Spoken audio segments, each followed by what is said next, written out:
Hello and welcome to SPMIS Academy. Today we will analyze important newspaper articles of 10th December 2022. Please note you can download the PDF version of today's newspaper analysis by clicking the link given in the comment section. This is the list of the topics that we will be covering from today's newspaper. The first article is about schemes for empowerment of women, and this topic is important from our syllabus GS paper 2 governance point of view. So this article is about a scheme brought by Ministry of Women and Child Development जिसका नाम है mission शक्ति. तो mission Shakti is basically a larger program या umbrella scheme आप कह सकते हैं. तो अम्ब्रेला स्कीम उन सारे स्कीम्स को कहा जाता है जिसके अंदर दो या उससे ज़्यादा सब स्कीम्स इंक्लूडेड होते हैं, उनको हम लोग कहते हैं अम्ब्रेला स्कीम. तो बेसिकली मिशन शक्ति is also an umbrella scheme which covers many other sub schemes for women empowerment, safety and security. तो ये मिशन शक्ति का मेन पर्पस है कि विमेन की सेफ्टी सिक्योरिटी को इंश्योर कराया जाए, सबसे पहले उनकी सर्वाइवल को इंश्योर कराया जाए और फिर उनके एम्पावरमेंट पे भी फोकस किया जाए, और ये सब कुछ किया जाए in the mission mode manner. तो देखिए कई सारे प्रोजेक्ट्स जो मिशन मोड मैनर में इम्प्लीमेंट होते हैं, इनका मतलब होता है कि they will have a quantifiable target and that too with a specified time limit. इनको हम लोग कहते हैं मिशन मोड प्रोजेक्ट्स या मिशन मोड स्कीम्स. तो मिशन शक्ति बेसिकली है मिशन मोड स्कीम जिसका एक क्वांटिफाइबल टारगेट रखा जाएगा कि किस किस अचीवमेंट को विमेन एम्पावरमेंट माना जाएगा, और उसके अलावा इसका एक टाइमलाइन भी होगा. दूसरा, इस मिशन शक्ति में फोकस रहेगा on convergence of several other schemes that are being run for women. तो प्रॉब्लम क्या है कि there are many schemes that are being run by women by different ministries. For example ministry of minority affairs, ministry of education, ministry of tribal affairs. So like that Ministry of Rural Development, apart from Ministry of Women and Child Development. तो इतने सारे schemes चल रहे हैं, उन सबके schemes के बीच में एक कन्वर्जेंस चाहिए ताकि उनको इफ़ेक्टिव तरीके से इम्प्लीमेंट करा जा सके और विमेन के लिए ऑन ग्राउंड एक क्वांटिफाइबल तरीके से कुछ अचीवमेंट्स रजिस्टर किए जा सके. तो मिशन शक्ति की अगर बात की जाए तो it is basically having two sub components या two sub schemes. Mission Shakti के अंतर आता है Sambal scheme which is focusing on safety and security of women, और दूसरा है Samarthya scheme which will focus on empowerment of women. अब इस सामर्थ्य के अंदर एक और कंपोनेंट है जिसको नाम दिया गया है hub for empowerment of women, HEW. ये सामर्थ्य के अंदर सब कंपोनेंट है. HEW will be basically focusing on developing an intersectoral convergence of different schemes meant for women at central, state and union territory और district level. तो अलग अलग लेवल पे अलग अलग स्कीम्स चलाई जा रही हैं विमेन के लिए. उन सारे स्कीम्स के बीच में इंटरसेक्शनैलिटी या कन्वर्जेंस डेवलप करने का मेन गोल होगा under this hub for empowerment of women सब स्कीम विच कम्स अंडर सामर्थ्य सेगमेंट ऑफ मिशन शक्ति. इस टॉपिक के बेसिस पे प्रीलिम्स प्रैक्टिस क्वेश्चन हमने आपको दे रखा है. Please attempt this question and you can submit the answer in the comment section. The next article is about Singapore declaration, and this topic is important from our syllabus GS paper 2 governance point of view. It is also important from international relations के जो international organisations वाला topic है उस point of view से भी. तो सबसे पहले ज़रा समझते हैं यूनाइटेड नेशंस के स्ट्रक्चर के बारे में. इसी यूनाइटेड नेशन का जो सबसे इम्पॉर्टेंट स्ट्रक्चर है वो है, या सबसे इम्पॉर्टेंट इंस्टीट्यूशन है, वो है जनरल असेंबली. सबसे पहले आप समझिए कि यूनाइटेड नेशन जो एक इंटरनेशनल इंस्टीट्यूशन है जो वर्ल्ड वॉर 2 के बाद 1945 में बनाई गई थी to maintain international peace and security. उसके टोटल 6 प्रिंसिपल ऑर्गन्स हैं. 6 प्रिंसिपल ऑर्गन्स मतलब बेसिकली आप कह सकते हैं 6 अलग अलग इंस्टीट्यूशंस को साथ में यूनाइटेड नेशंस कहा जाता है. उसमें जो सबसे इंपॉर्टेंट प्रिंसिपल ऑर्गन है वो है जनरल असेंबली, जिसमें जो भी मेंबर कंट्रीज हैं यूनाइटेड नेशन के उनको यहाँ रिप्रेजेंटेशन मिला हुआ है, एंड 1 कंट्री 1 वोट का कॉन्सेप्ट जनरल असेंबली में फॉलो किया जाता है. तो दूसरे नंबर पे जो सबसे इंपॉर्टेंट जो प्रिंसिपल ऑर्गन है यूनाइटेड नेशन का वो है यूनाइटेड नेशन सिक्योरिटी काउंसिल. तो यूनाइटेड नेशन सिक्योरिटी काउंसिल की मेन जिम्मेदारी होती है पूरे दुनिया भर में इंटरनेशनल पीस एंड सिक्योरिटी को इंश्योर कराना. फिर है secretariat, all the paper works administrative things are taken up by secretariat. And then there is International Court of Justice. International Court of Justice is basically a dispute redressal body which settles disputes between two countries with respect to violation of any international law. तो अगर कोई भी देश कोई भी international level पे किसी कानून को तोड़ता है तो दूसरा मेंबर कंट्री यूनाइटेड नेशन का उस पहले कंट्री के खिलाफ जिसने कानून तोड़े हैं आईसीजे में केस कर सकता है. फिर है trusteeship Council, one of the 6 principal organs.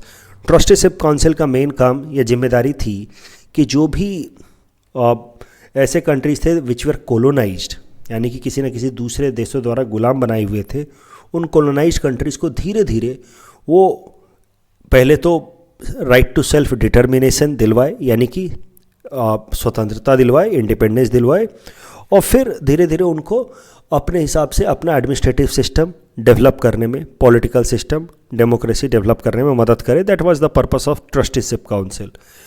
तो trusteeship council has cease to operate after 1994, क्योंकि उसके बाद से जितने भी देश थे, लगभग Palau was the last country I believe, उसके बाद से लगभग कोलोनाइजेशन का जो कॉन्सेप्ट था ऑन ग्राउंड तो ख़त्म हो चुका है. No countries colonised in general, और इस तरीके से trusteeship council has cease to operate. तो टेम्पोररीली इसको सस्पेंड कर दिया गया है ट्रस्टीशिप काउंसिल को. फिर छठा प्रिंसिपल ऑर्गन है इकोनॉमिक एंड सोशल काउंसिल, इकोसॉक. इकोसॉक का मेन जिम्मेदारी है, इसकी मेन रिस्पॉन्सिबिलिटी है कि पूरे दुनिया भर में जो इकोनॉमी या सोशल रिस्पॉन्सिबिलिटीज़ हैं, सोशल गोल्स हैं, उसको पूरा किया जाए. तो उसके अलावा देखिए जो यूनाइटेड नेशन के जो 6 प्रिंसिपल ऑर्गन्स हैं, यानी कि यूनाइटेड नेशन से सीधे सीधे जो एसोसिएटेड इंस्टीट्यूशंस हैं, उनके अलावा there are some specialised agencies of United Nations. Specialized agencies are those agencies or international institutions who in general are independent of United Nations. They have nothing to do directly with United Nations, but they have signed one or more than one agreement with United Nations in order to implement one or two goals or objectives of United Nations. तो ये अलग अलग institutions हैं, लेकिन उन्होंने कुछ कुछ agreements United Nations के साथ साइन कर रखे हैं जनरल असेंबली के साथ, ताकि कुछ वो यूनाइटेड नेशंस के कुछ फंक्शंस को डिस्चार्ज कर पाएँ. सो ऑल ऑफ देम, ये जितने भी ये स्पेशलाइज्ड एजेंसीज हैं, उसमें से एक स्पेशलाइज्ड एजेंसी है ILO, इंटरनेशनल लेबर ऑर्गेनाइजेशन, जिससे रिलेटेड ये आर्टिकल है.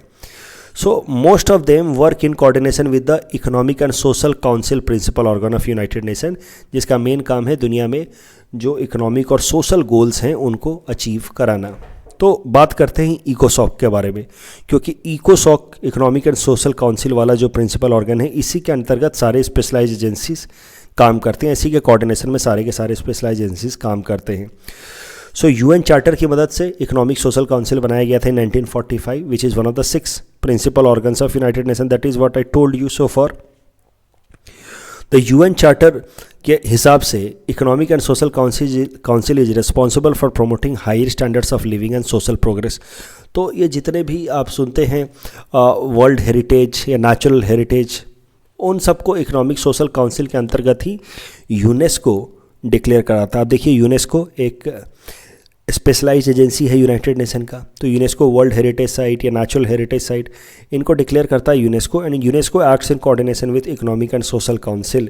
तो इस तरीके से इकोनॉमिक एंड सोशल काउंसिल अलग अलग स्पेशलाइज्ड एजेंसीज के साथ कोऑर्डिनेशन में काम करता है दुनिया के जो गोल्स हैं, सोशल इकोनॉमिक गोल्स को अचीव करने के लिए.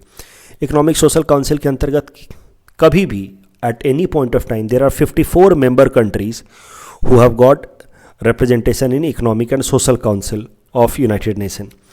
तो ये जो 54 मेंबर कंट्रीज़ हैं, इनको यूनाइटेड नेशन जनरल असेंबली से, जितने भी 194 मेंबर कंट्रीज हैं यूनाइटेड नेशन के, all of them have got representation in United Nation General Assembly. 194 में से 54 at one point of time represents Economic and social Council, और इनको चुन करके भेजा जाता है as a through a election process. और एक बार जब चुन के भेजा जाता है किसी भी कंट्री को, तो उसको 3 साल का टर्म मिल जाता है इकोनॉमिक एंड सोशल काउंसिल में. तो जनरल असेंबली से कंट्रीज़ को चुन करके भेजा जाता है इकोनॉमिक सोशल काउंसिल में 6 साल के टर्म के लिए, 3 साल के टर्म के लिए. And currently India is enjoying a term at Economic and social Council of United Nation for a period of 2022 to 2024. अब ये article basically International Labour Organisation से रिलेटेड है, which is one of the specialised agencies of United nations working in coordination with ECOSOC, which is one of the principal organ of United Nations. तो ILO की अगर बात की जाए तो it was created in 1919 right after World War one as a result of Treaty of Versailles. Treaty of Versailles आपने अगर world history पढ़ी होगी तो जरूर इसके बारे में आप जानते होंगे, which was basically signed between the winners and the loser sides of World War One, जिसमें basically Germany was slapped with a lot of limitations, economic liabilities, and Germany was basically blamed for World War One, and it was subjected to a lot of liabilities, right? So ILO was created as a result of that treaty only 1919 में. In 1946, International Labour Organization became a specialized agency of United Nations. International Labour Organization has 187 member countries and 186 out of 193 United Nations member states plus Cook Island are member of International Labour Organization. India is one of the founder member of International Labour Organization and its headquarters is in Geneva, Switzerland.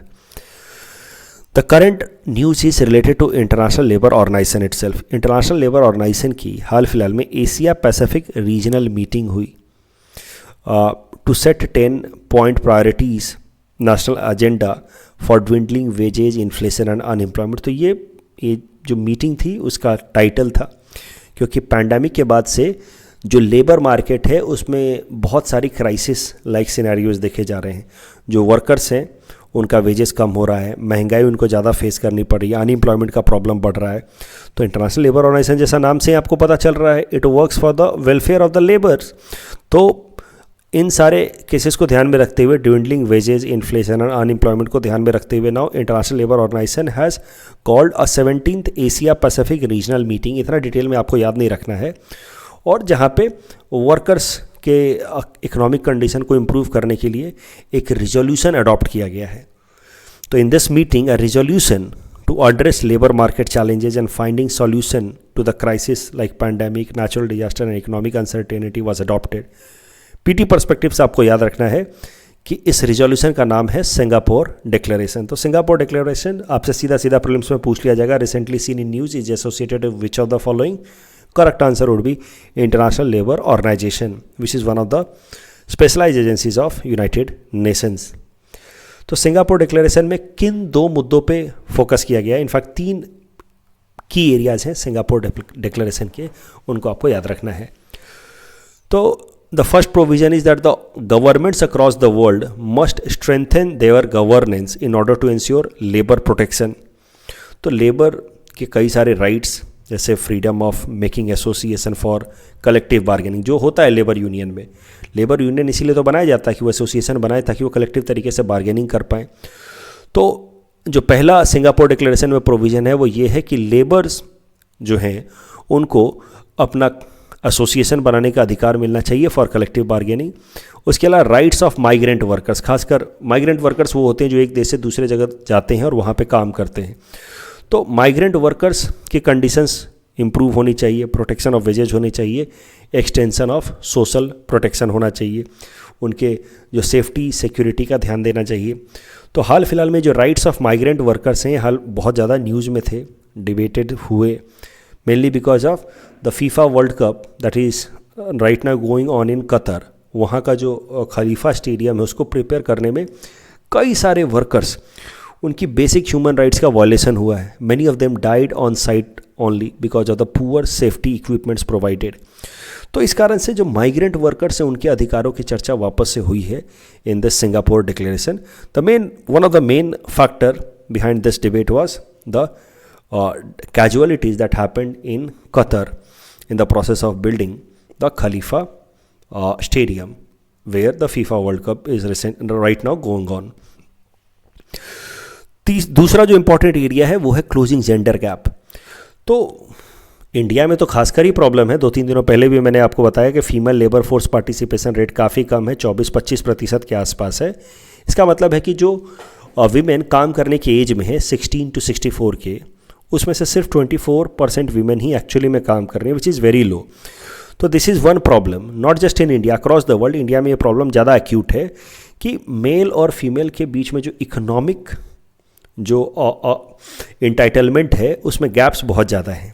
Labour force, women labour force participation कम है, उसके अलावा अगर women participate भी करते हैं economic activities में तो they don't get equal pay for equal work.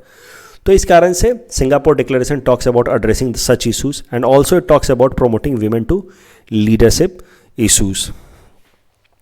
अभी फीमेल लेबर फोर्स पार्टिसिपेशन को लेकर के एक वीसीएस साइकिल चल रहा है। वीसीएस साइकिल का मतलब है एक ऐसी cycle which is leading to one problem into another and which overall becomes difficult to overcome.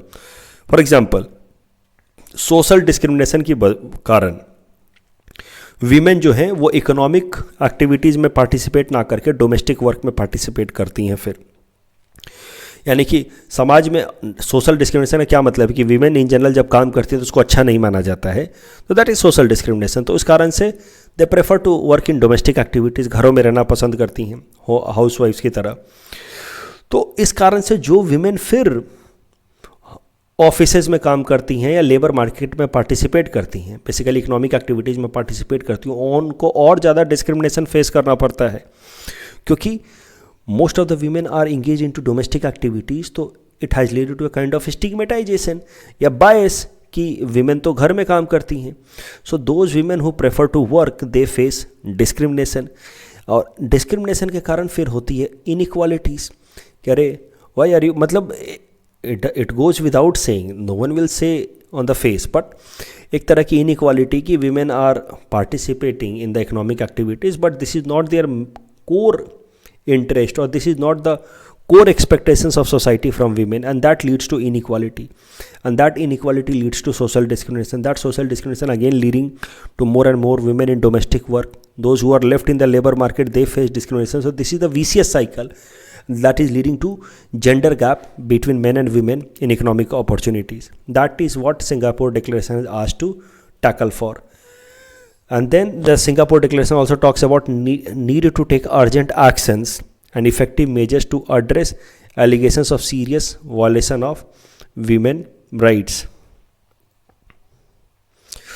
The next article is about impact of sea breaches and other local phenomena on pollution of a particular area. This topic is important from our syllabus GS paper 1 geography point of view.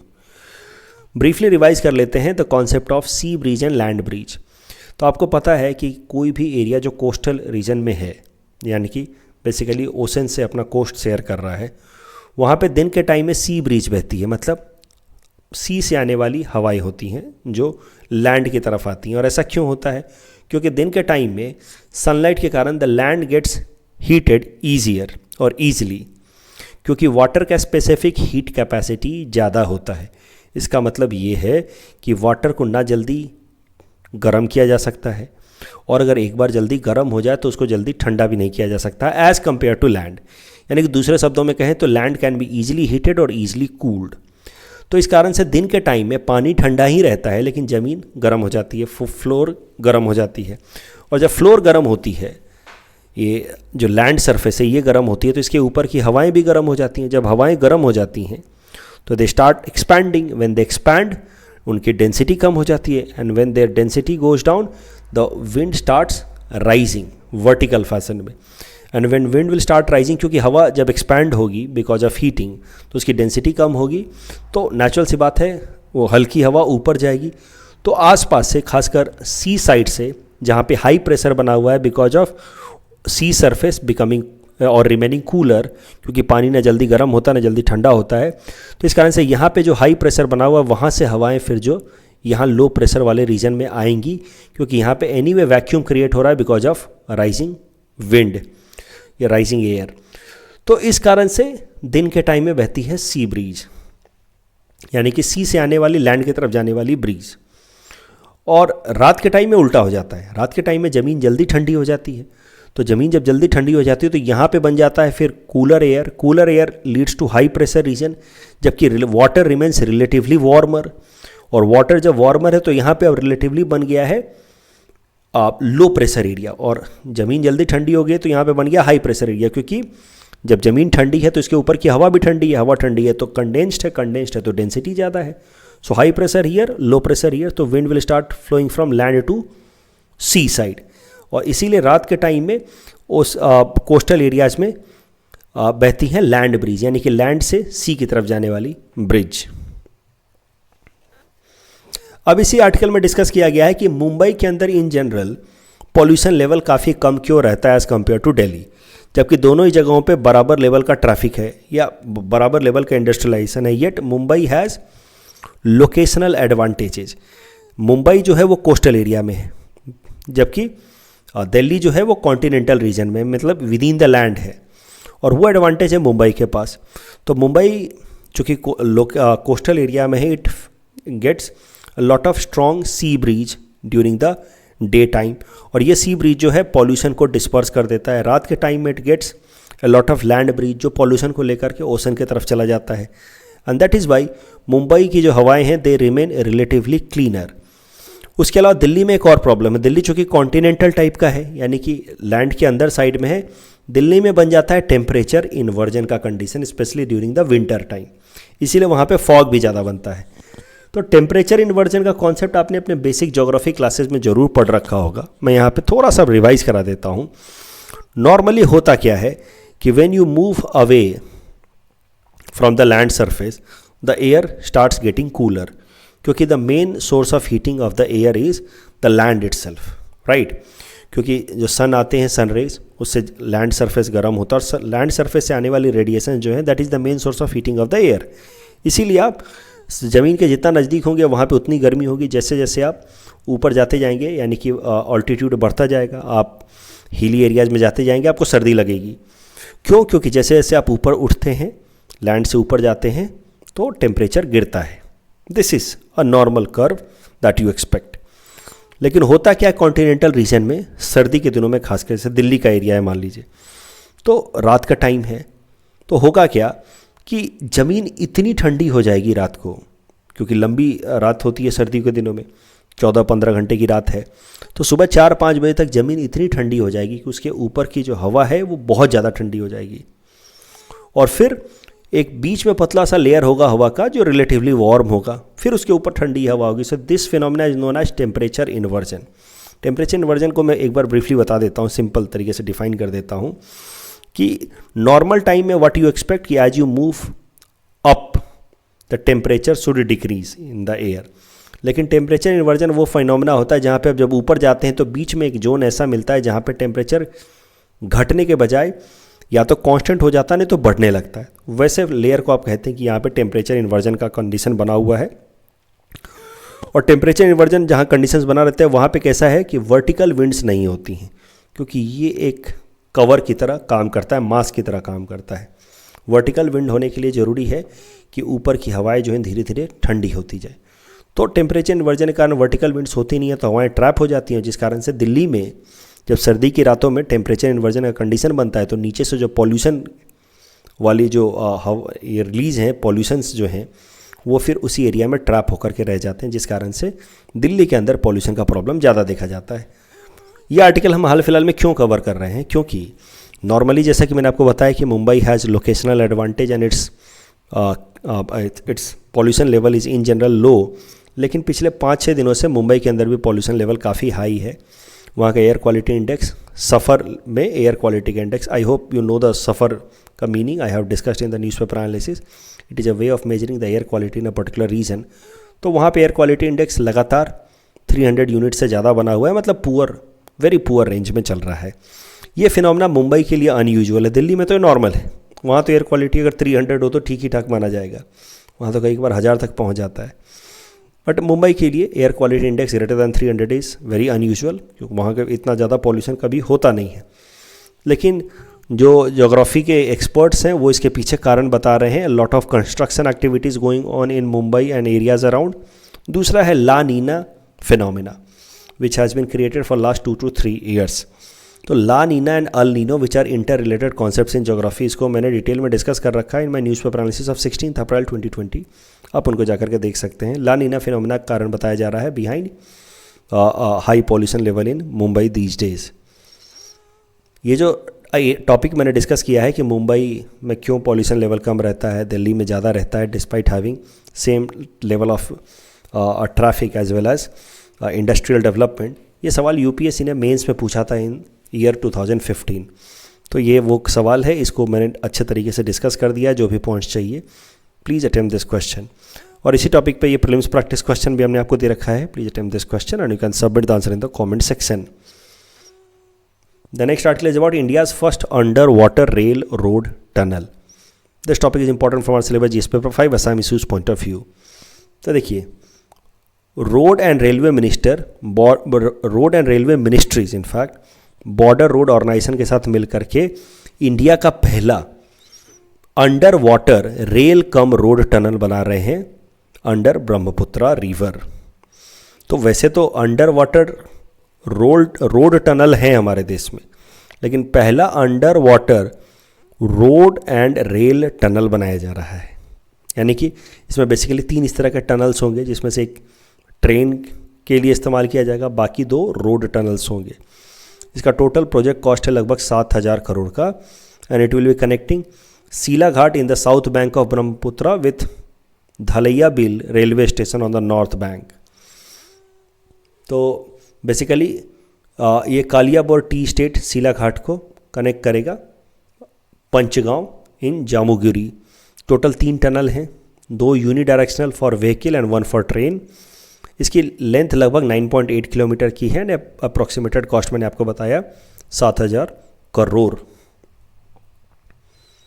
तो इस तरीके के 3 tunnels होंगे. इसमें से एक tunnel जो होगा रोड वाला टनल, वो ट्रांसपोर्टेशन के लिए इस्तेमाल किया जाएगा. दूसरा ट्रेन वाला टनल, वो भी ट्रांसपोर्टेशन के लिए इस्तेमाल किया जाएगा. एक टनल को इस्तेमाल किया जाएगा फॉर इमरजेंसी पर्पसेस या कंस्ट्रक्शन या आप समझिए रिपेयरिंग पर्पसेस के लिए. तो एक रोड है, एक रेल है और तीसरा है इमरजेंसी या रिपेयरिंग पर्पसेस के लिए. और इनको कनेक्ट करने वाले जो ट्यूब्स हैं उनकी लेंथ लगभग 500 मीटर की होगी. कल जो हमने आपको प्रैक्टिस क्वेश्चन दिया था उसका आंसर देख लेते हैं. जजेस के रिमूवल को लेकर के option C is correct, 3rd and 4th statements are correct. Chabahar port का मेन फ़ायदा ये है कि now India will not depend on Pakistan to access Afghanistan and Central Asia. So the correct answer is option C. Wildlife Protection Act में schedule 6 में वो plants के नाम मेंशन है which can not be cultivated in any circumstances, option B. और इसको लेकर के चौथा सवाल का ऑप्शन ए सही है. अच्छा, एक और इम्पॉर्टेंट बात, मैंने तो वैसे नोट्स में अपडेट कर दिया है, आपको मंथली मैगजीन में मिल जाएगा. कल मैंने आपको नेशनल पार्टी और स्टेट पार्टीज़ के बारे में बताया था. देयर द करंट न्यूज़ जो है हाल फिलहाल में हुई है वो मैं बताना भूल गया था. I could not add it. आम आदमी party has now recently become the 9th national party in our country after Gujarat Legislative Assembly election. That's all from our side for today. Thanks for watching.